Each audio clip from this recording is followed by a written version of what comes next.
Hello mga kabibig, welcome back sa ating bagong YouTube channel. Ito ang pinakamaingay na YouTuber sa balat ng YouTube. Ako si Kabibig, maglebag-lebag na siya with evidence. Kumusta mga kabibigan? Sana nasa mabuti kayong kalagayan ngayon. Ako kabibig, eto na. Eto na ang chika. Grabe no? Si VP Sara mga kabibig, number one. Siya ang pinili ng maraming Pilipino para maging presidente sa 2028. Ano yan kabibig? Ini-impeach nga nila. 'Di ba? Sinisiraan pa nila kung ano-ano mga ginagawang istorya laban kay VP Sara. Pero bakit? Mataas ang trust ratings. Oh.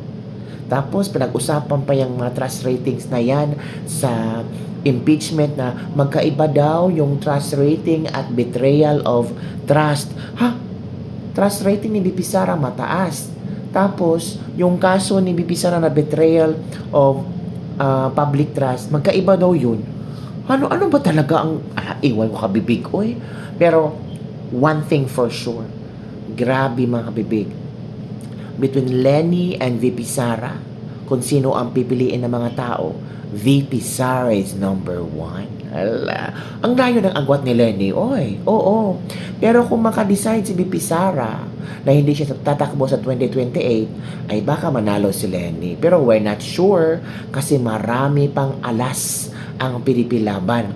Nandyan si Bongo, nandyan si Senator Padilla, si Senator Ruben Padilla, number one pa rin na pinipili ng maraming tao na maging the next senator. Oo. Siya pa rin kabibig. Mataas, 48%. Number one ni Senator Ruben Padilla. Bakit?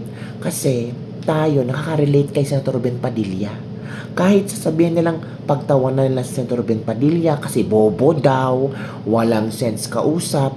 Pero kung iintindihin mo ang kanyang mga statement, parang lahat may punto. Parang he is bringing the voice of the masang Pilipino sa Senado. Sabi pa nga ni Ping Lacson, maganda na yung balitaktakan ng depensa at prosekusyon, pero may humihirit na mga senador na bopols. Hala ka, grabe naman si Ping Lacson. Kapwa senador, sinisiraan niya.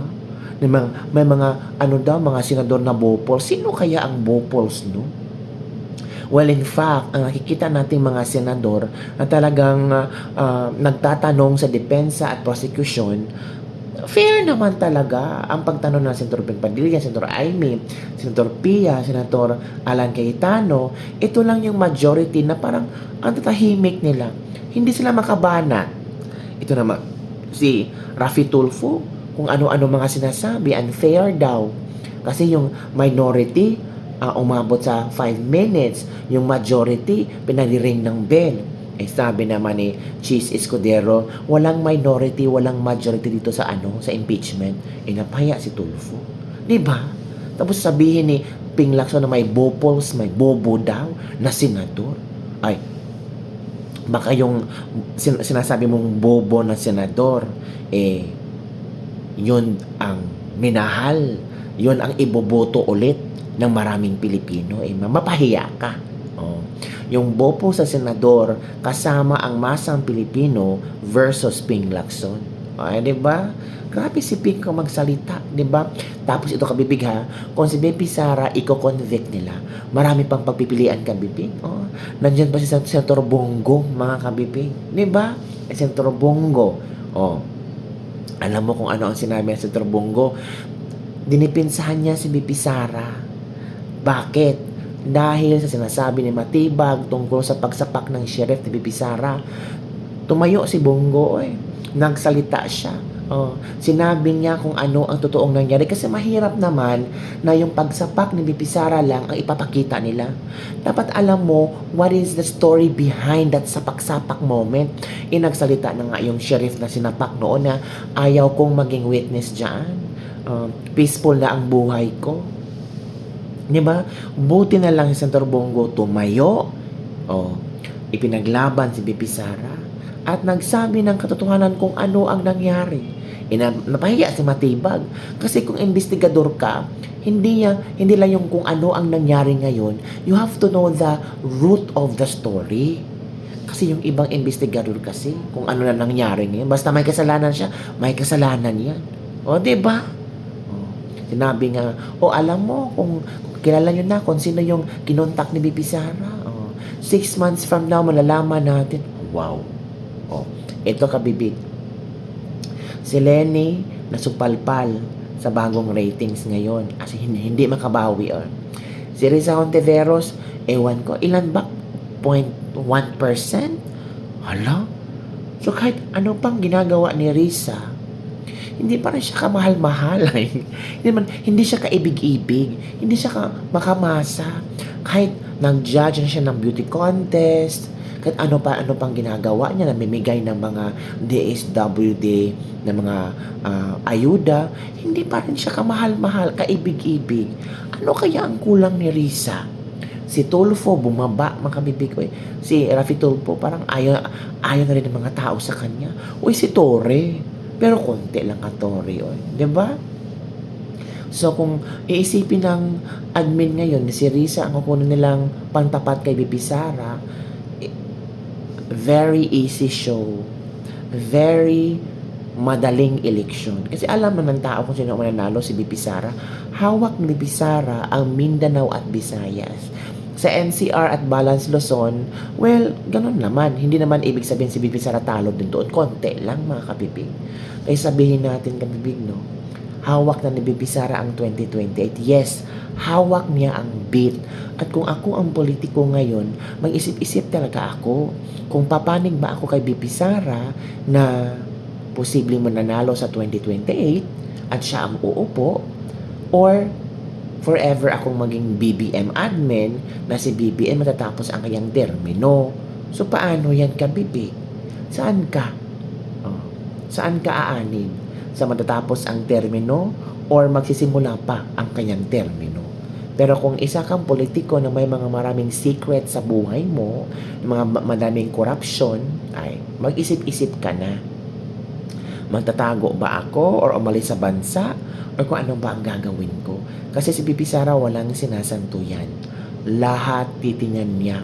Pati yung mga, alam nyo na, di ba kabibig? Eto yung napakagandang tapatan ng mga presidentiables at ang nakuha nilang porsyento sa mga tao. Kasi bakit mahilig sa solving? Malapit na ang 2028. Ilang tulugan na lang, 2028 na. At sana, sabi daw nila, matatapos ng impeachment ni Bibi Sara by December. So, convict or acquit. Pero feel ko talaga, para ma-acquit si Bibi Sara.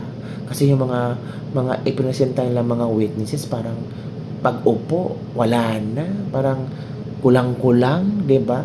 Pero it's a political game. So, pero bahala na ang mga politiko, bahala na ang senator judges kung they want to save their political career or they want to destroy their political career. And I think naramdaman na ngayon ni Rafi Tulfo yung posibleng mangyayari sa kanya. Kasi hindi siya natatap sa senatorial race for 2028. At pati yung presidential, dapat sana Rafi Tulfo. Pero ngayon, si Lenny, di ba? So ito kabibig, panoorin natin to. Yan kabibig head to head yan. Lenny versus Sara. Sara 52%, Lenny 39%. Ang layo ng agwat kabibig. Diba? Ito ang susunod. From Pulse Asia Research, head to head daw. Sara Duterte 60%, Risa Hontiveros 21%. Alam nyo na. Huwag ka na mag-ambisyon pa. Ito, Pulse Asia Research, Presidential Set, Sara Duterte 51%. Tinakatulfo 16% na lang. Lenny 27%. So sino nanalo dyan? VP Sara. Noon, it's between Sara and Tulfo. Pero ngayon kabibig niyo, 56% Sara, 16% Erwin, 13% kay Risa Hontiveros. Pero pwede pa namang mangarap si Risa Hontiveros. Wala namang problema doon. Ito, kasali si Bam Aquino. VP Sara 57%, Bam Aquino 15%, Erwin Tulfo 16%. Naku, si Erwin Tulfo, sasali pa ba yan? Tatakbo ba yan? Ewan natin kabibig, baka later mapag-isipan nila, 'di ba? O, 'di ba kabibig, lahat supalpal kay VP Sara. Erwin Tulfo, Rafi Tulfo, Risa Hontiveros, Bama Aquino, Lene Robredo, kahit mag-combine power sila kabibig. Oo, si Madam Lene, may mga supporters siya pero hindi ganun kalaki kumpara kay VP Sara na grabe yung Visayas at Mindanao mga kabibig. Talagang solid na solid sila sa mga Duterte. Paano yung kabibig kung si VP Sara ma-convict? May Baste, may Polong, may Bongo, may Ruben Padilla, may Peter Alan Cayetano, may Marcoleta pa. So, ang dami pang choices namin. Kumpara sa inyo, yung mga choices nyo, parang hindi pinipili ng maraming Pilipino. Kaya, nahihirapan kayo sa mga choices nyo kung sino yung ipanglalaban nyo kay VP Sara. Di ba kabibig? So yun lang po kabibig ang ating latest libag-libag for today. Don't forget to like, subscribe, and share this video. Bye everyone. See you next time.